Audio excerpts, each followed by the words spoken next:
أعوذ بالله من الشيطان الرجيم.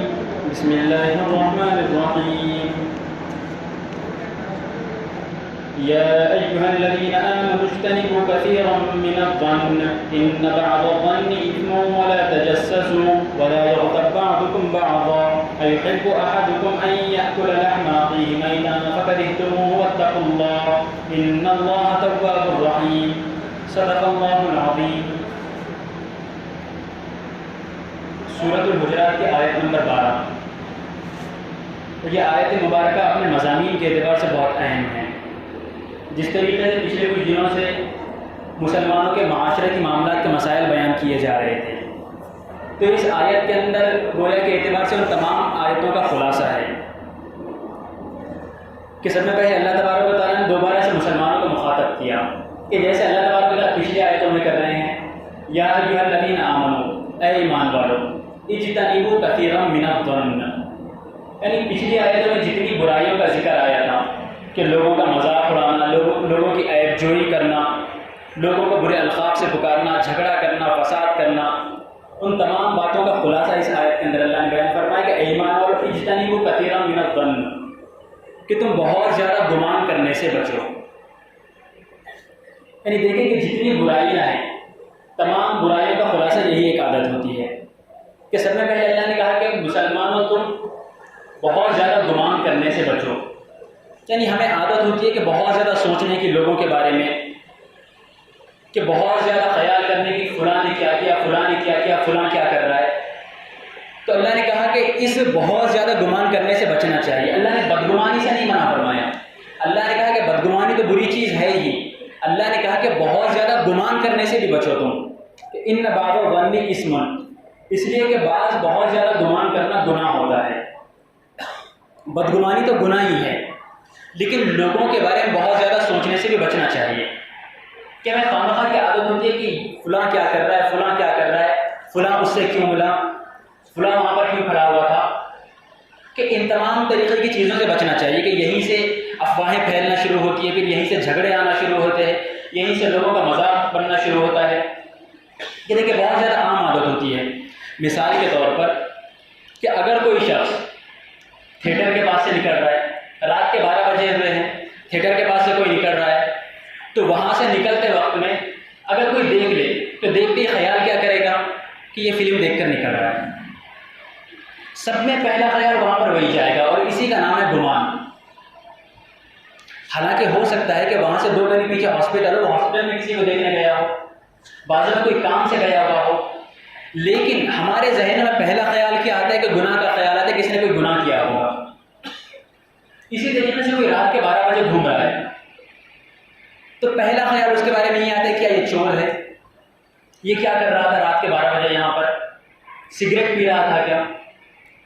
اگر کوئی کسی سے فون پہ بات کر رہا ہے تو پہلا خیال ہمارے ذہنوں میں کیا آتا ہے کہ کس سے بات کرنے میں لگا ہوا ہے، کوئی معاملہ تو نہیں ہے. تو یہی ساری بدگمانیاں ہیں. تو اللہ نے تمام کی جڑ بیان فرما دی کہ بدگمانیوں سے بچنا چاہیے. کہ چاہے کوئی ہو، مسلمان کے بارے میں برا خیال نہیں کرنا ہے، اسے پازیٹیو ریزن دینا ہے کہ ہو سکتا ہے کہ کوئی کام کر رہا ہوگا. دیکھیں اب یہاں پر جب دوسروں کی بدگمانی کی بات آ گئی، دوسروں کے گمان کی بات آ گئی، تو ایک اور دوسری چیز بھی آ جاتی ہے کہ اپنے بارے میں گمان سے بھی بچنا چاہیے ساتھ میں. کہ جس طریقے سے ہمیں دوسروں کے بارے میں برا گمان کرنے سے بچنا ہے، اسی طریقے سے اپنے بارے میں بہت زیادہ اچھا گمان کرنے سے بھی بچنا ہے. کہ یہ بھی جڑ ہے کہ انسان کے اندر جتنی خرابیاں آتی ہیں، ان خرابیوں کی جڑ ہی انسان کا اپنے بارے میں اچھا گمان کرنا ہے. کہ اسی کو دوسرے الفاظ میں کہیں گے تو تکبر، ایگو، انا، کہ انسان کیا کرتا ہے اپنے بارے میں بہت زیادہ اچھا گمان کرنا شروع کر دیتا ہے کہ میں فلاں ہوں، میں فلاں ہوں، میں فلاں ہوں، میں ایسا، میں ایسا، میں ایسا، میں بہت زیادہ نیک، میں بہت زیادہ پرہیزگار، میں نے یہ کیا ہے، میں نے یہ کیا ہے، میں نے اتنا کما لیا، میں اپنی محنت سے یہاں تک آگے بڑھ گیا. اور یہیں سے اس کے اندر تکبر آنا شروع ہوتا ہے. تو یہ بہت زیادہ اپنے بارے میں اچھا گمان کرنا، یہ تکبر کی ابتدا ہوتی ہے کہ میں نے فلاں چیز کر دی، میں نے فلاں چیز حاصل کر لی، میں نے فلاں چیز کما لی. اور دیکھیے تکبر نا بہت بری چیز ہے. دیکھیے دنیا کے اندر نا ہم سب کو خواہش ہوتی ہے کہ خوش نصیب ہونا چاہیے، اور ہمیں لگتا ہے کہ خوش نصیبی دولت سے ہے، خوش نصیبی مالداری سے ہے، خوش نصیب حسن سے ہے، خوش نصیب طاقت سے ہے، عہدے سے ہے، رتبے سے. ہرگز ایسی بات نہیں ہے. خوش نصیب وہ ہوتا ہے جو اپنے نے جو دیا اس کے اوپر راضی ہے تو وہ خوش نصیب ہے، اور بدنصیب وہ ہوتا ہے جو اپنے نصیب سے راضی نہیں ہے۔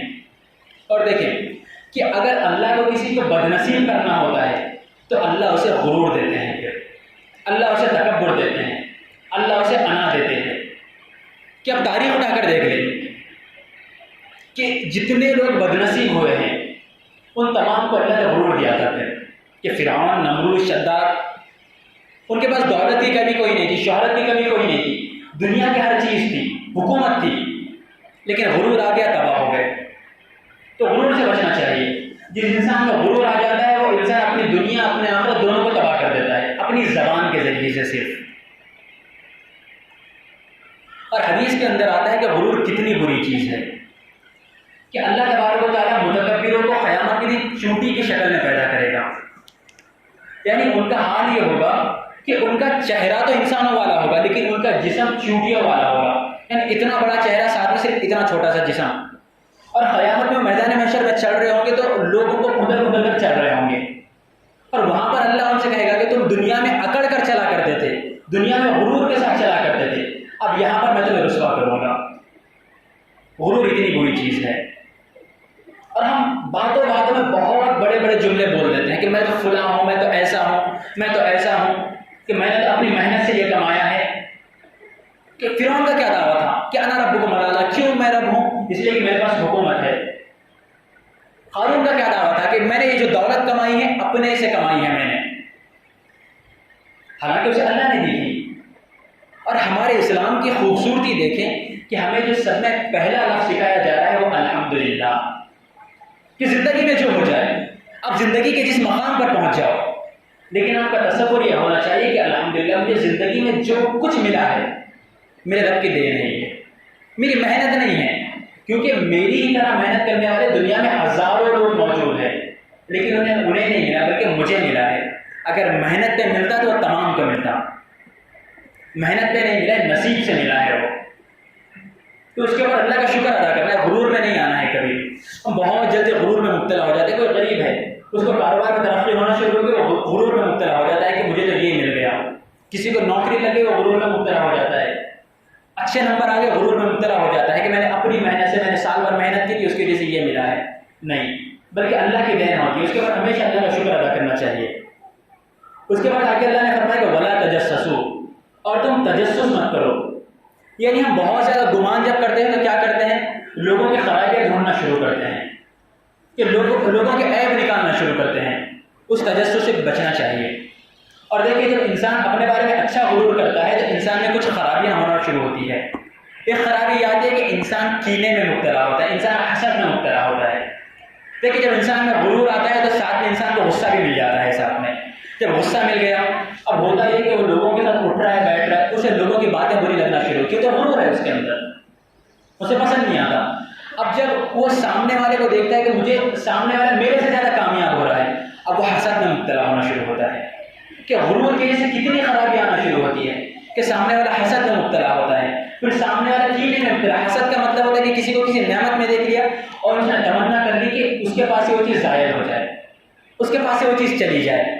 پھر کینے میں مبتلا ہوتا ہے کہ اپنے دل کو برا کرنا شروع کر دیتا ہے کہ سامنے والے کے پاس دولت آنا شروع کی، یہ تو 2 نمبری کا مال ہے، اس کا تو 2 نمبری کا دھندا ہے۔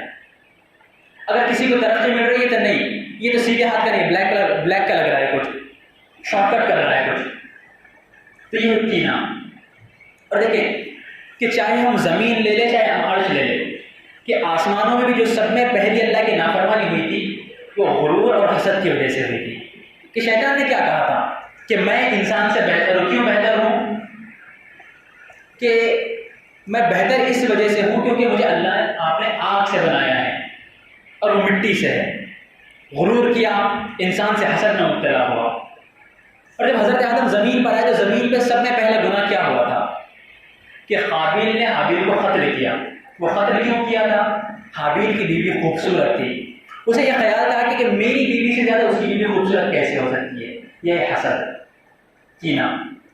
اور یقین کریں ہم میں کہیں نہ کہیں یہ تمام بیماریاں موجود ہے، اور ہم نے جسٹیفائی کرتے ہیں اس کو، یہ حسد نہیں ہے، یہ کینہ نہیں ہے، میں تو ایسا ہی ہوں، کہ مجھ میں غرور نہیں ہے، میرا تو مزاج ہی ایسا ہے۔ مجھ میں حسد نہیں ہے، کینہ نہیں ہے، میں نے ایسا سوچ لیا تو کیا ہو گیا؟ ہم جسٹیفائی کرتے ہیں ان چیزوں کو، حالانکہ یہ طریقہ غلط ہے۔ دیکھیں یہ جو روحانی امراض ہے نا، یہ آخرت تو بعد میں تباہ کرتے ہیں، پہلے دنیا تباہ کر دیتے ہیں۔ ہم سب میں پہلے اپنے گھر والوں کو دشمن بناتے ہیں معاملات کے ذریعے سے، اپنے اولاد کو دشمن بناتے ہیں، اپنے معاشرے میں اپنے دشمن بنانا شروع کرتے ہیں۔ لوگ ہم سے نفرت کرنا شروع کرتے ہیں کہ یہ تو ٹھیک انسان نہیں، اس سے تو بات کرنا نہیں ہے، اس کو تو بات کرنے کا سلیقہ نہیں ہے، بات کرے کہ مذاق اڑائے گا، بات کرے کہ عیب نکالے گا، اس سے دوستی ٹھیک نہیں ہے، یہ سلام کلام والا ٹھیک ہے، اس سے معاملہ۔ ہم پہلے اپنی دنیا تباہ کرتے ہیں۔ تو ان تمام چیزوں کا علاج یہ ہے کہ سب نے پہلے تسلیم کرنا ہے کہ ہمیں یہ بیماریاں ہیں۔ اگر اپنے آپ سے سوال کریں، اگر ہمیں لگتا ہے کہ مجھ میں غرور ہے تو کوئی نہیں، غرور آ جاتا ہے، دولت ملی تو دولت کے ساتھ غرور آتا ہے، علم کے ساتھ غرور آتا ہے، حسن کے ساتھ، جوانی کے ساتھ غرور آتا ہے، لیکن اس سے بچنا ہے۔ پہلے تسلیم کرنا ہے کہ ہاں میرے میں یہ خرابی ہے، اپنے آپ کو دیکھنا ہے کہ مجھ میں یہ خرابی ہے، اللہ میرے اندر یہ خرابی ہے، مجھے معاف کر اس کے لیے۔ دوسری چیز، پھر اس خرابی سے نفرت شروع کرنی ہے کہ اللہ مجھ میں یہ خرابی آ گئی، میری غلطی، لیکن اللہ میں اس سے نفرت کرتا ہوں، مجھے اس سے بچنا ہے۔ پھر اپنے آپ کو اس سے بچانے کی کوشش کرنا ہے کہ ہمیشہ اپنی زبان پہ قابو رکھنا ہے کہ کبھی غرور کا جملہ ہماری زبان سے نہ نکلے، کسی کی ہم دلجوئی نہ کریں، کسی کا مذاق نہ اڑائے، کسی کی تحقیر نہ کریں، کسی کو چھوٹا نہ سمجھے۔ یقین کرے کسی کو چھوٹا سمجھنا بہت بری بات ہے، اللہ کا عذاب آ جاتا ہے ان باتوں کے اوپر۔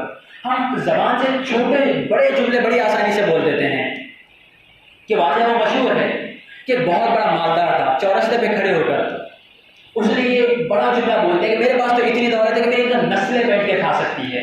ایک غریب کے سامنے بولا، ایک غریب کا دل دکھ گیا۔ ہوا یہ کہ وہ مر گیا، اس کا بیٹا آیا، نشے کی عادت، جوئے کی عادت، وہ اس طریقے سے مال کو برباد کرتے گیا کہ سارا مال ختم ہو گیا، بیماریوں میں مبتلا ہو گیا، گھر بیچنے کی نوبت آ گئی، گھر بیچ دیا، بھیک مانگنے کی نوبت آ گئی۔ اس کے باپ نے جہاں پر کھڑے ہو کر یہ بات کہی تھی کہ میرے پاس تو دولت ہے، اتنی دولت ہے کہ میری نسلیں بیٹھ کے کھا سکتی ہے، اسی جگہ پر اس کی اولاد پر اللہ نے بھیک منگوائی۔ غرور اتنی بری چیز ہے، ہم لوگوں کو چھوٹا سمجھتے ہیں۔ کہ حضرت عیسیٰ علیہ السلام کہ ایک مرتبہ جا رہے تھے تو ایک گنہگار کے پاس سے گزرے، اس سے پوچھا کہ بھائی کیا معاملہ ہے، کوئی خواہش ہے تمہاری؟ اس نے کہا کہ ساری زندگی میری گناہوں میں نکل گئی، اللہ کی نافرمانی میں نکل گئی۔ حضرت اے پیغمبر میرے حق میں دعا کر دیجیے کہ اللہ کی بس اب رحمت کی امید ہے کہ اللہ مجھے معاف کر دے۔ پھر وہاں سے تھوڑا آگے گزرے تو ایک عبادت گزار کے پاس سے گزرے، ایک عابد تھا، اس سے پوچھا کہ تمہاری کچھ خواہش ہے؟ اس نے کہا کہ ہاں۔ پوچھا کہ کیا ہے بتاؤ؟ اس نے کہا کہ پیغمبر میں نے ساری زندگی اللہ کی عبادت میں گزاری، ایک گناہ نہیں کیا میں نے زندگی کے اندر، ساری زندگی گزری ہے، میرے تو اتنے اعمال کہ میرے لیے تو جنت پکی ہے، لیکن میری یہ خواہش ہے کہ اس بستی کے اندر کھلا گنہگار رہتا ہے کہ اللہ سے دعا کرے کہ اللہ قیامت میں مجھے اس کے ساتھ نہ اٹھائے، وہ جہاں رہے گا میں وہاں نہ رہوں۔ اللہ کی رحمت جوش میں آ گئی کہ اس نے بڑا جملہ بولا، اس نے اس گنہگار کو حقیر سمجھا، کسی نیک کو حقیر نہیں سمجھا تھا، گنہگار کو حقیر سمجھا تھا۔ اللہ کی رحمت جوش میں آ گئی، اللہ نے کہا کہ وہ گنہگار وہ میری رحمت سے امید لگائے ہوئے بیٹھے، میں نے اسے معاف کر دیا، اس کے لیے جنت پکی ہے، اس کے لیے جنت کا فیصلہ ہو گیا۔ لیکن اس عابد نے یہ بات کہی تھی کہ وہ گنہگار جہاں پر جائے گا میں وہاں نہیں جاؤں گا، تو وہ عابد تو جنت میں جا رہا ہے، وہ گنہگار تو جنت میں جا رہا ہے، اب یہ عابد جنت میں نہیں جا سکتا، اب اس کا فیصلہ جہنم کا ہے۔ دیکھیں ایک گھر کے اندر دو بھائی ہوتے ہیں، ایک زیادہ کماتا ہے ایک کم کماتا ہے، تو زیادہ کمانے والا غرور میں مبتلا ہو جاتا ہے کہ بھائی یہ تو کیا، یہ تو کما بھی نہیں رہا ہے، یہ تو ایسا بیٹھ کے کھا رہا ہے۔ ان جملوں سے بچنا چاہیے کہ اللہ کے رسول کے پاس دو صحابی تھے، ایک صحابی آئے اور آ کر اپنے بھائی کی شکایت کرنے کے لگے کہ اللہ کے رسول کہ میرا بھائی وہ کوئی کام وغیرہ نہیں کرتا، میں ہی کماتا ہوں، میری کمائی سے وہ کھاتا ہے۔ تو اللہ کے رسول نے فرمایا کہ ڈرو، ہو سکتا ہے کہ اللہ تمہیں اس کی وجہ سے تمہیں رزق دے رہا ہوگا۔ این ممکن ہے کہ ہمیں جو رزق مل رہا ہے ہمارے اولاد کی وجہ سے مل رہا ہے، ہماری بیوی کی وجہ سے مل رہا ہے، ہمارے گھر میں جو بوڑھے والدین ہیں ان کی وجہ سے ہمیں رزق مل رہا ہے۔ ہم اگر کسی یتیم کسی غریب کی مدد کر رہے ہیں تو اس غریب کی مدد کرنے میں ہمیں رزق مل رہا ہے۔ ہمیں جو رزق ملتا ہے ہمیں دوسروں کے مقدر کا ہمیں ملتا ہے وہاں، تو ڈرنا چاہیے اس جگہ پر۔ اور آگے اللہ نے فرمایا کہ وَلَا يَغْتَبْ بَعْضُكُمْ بَعْضًا، ایک دوسرے کی غیبت نہ کرو، ایک دوسرے کی برائیاں بیان مت کرو۔ ایک دوسرے کی برائی بیان کرنا ایسے ہے جیسے اپنے مسلمان مسلمان بھائی کا گوشت کھانا ہے. ایحب احدکم ان یاکل لحم اخیہ میتا، کیا تم میں سے کوئی اس بات کو پسند کرتا ہے کہ اپنے مردار بھائی کا گوشت کھائے؟ جب اپنے مردار بھائی کا گوشت کھانا پسند نہیں کرتے تو اس کی برائی بھی نہیں کرنی چاہیے. فَكَرِهْتُمُوهُ، تم جس طریقے سے مردار بھائی کا گوشت کھانا ناپسند کرتے ہو، اسی طریقے سے اس کی برائی کرنے کو بھی ناپسند سمجھو. وَاتَّقُوا اللَّهَ، اللہ سے ڈرتے رہو. إِنَّ اللَّهَ تَوَّابٌ رَحِيمٌ. اگر تم ان میں سے کسی گناہ میں مبتلا ہو، اگر تم میں غرور ہے کوئی بات نہیں، حسد ہے کوئی بات نہیں، تم لوگوں کو تانا دیتے ہو کوئی بات نہیں. ان اللہ تواب الرحیم، اللہ توبہ کو بھی قبول کرنے والا، اللہ رحم کرنے والا ہے. لیکن اللہ سے معافی مانگو، اللہ کی طرف رجوع کر لو. اللہ تبارک و تعالیٰ عمل کی توفیق عطا فرمائے. آمین. وآخر دعوانا الحمد للہ رب العالمین.